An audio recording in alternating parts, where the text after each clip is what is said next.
राजकारणाची हाव माणसाला किती क्रूर बनवते याचा एक धक्कादायक प्रत्यय समोर आलाय. नांदेड जिल्ह्यातील मुखेड तालुक्यातील केरूर गावचा 28 वर्षीय पांडुरंग कोंडमंगले हा गावात सलून चालवतो.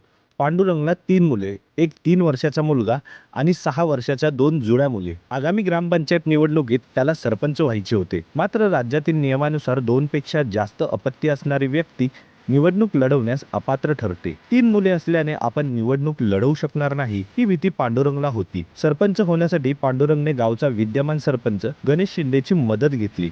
दोघांनी मिळून तिसऱ्या अपत्याला कमी करण्यासाठी अनेक मार्ग शोधले. अखेर पोटच्या मुलीची हत्या करून हा अपघात असल्याचा बनाव रचण्याचे या दोघांनी ठरवले. 29 जानेवारी रोजी आरोपीने आपल्या मुलीला दुचाकीवर बसवून गावापासून सुमारे 90 किलोमीटर दूर तेलंगणातील निझामाबादमध्ये नेले. तिथे एका निर्जन ठिकाणी असलेल्या निजामसागर कालव्यात त्याने मुलीला ढकलून दिले. काही वेळातच आजूबाजूच्या शेतात काम करणाऱ्या मजुरांना काहीतरी पडल्याचा आवाज आला.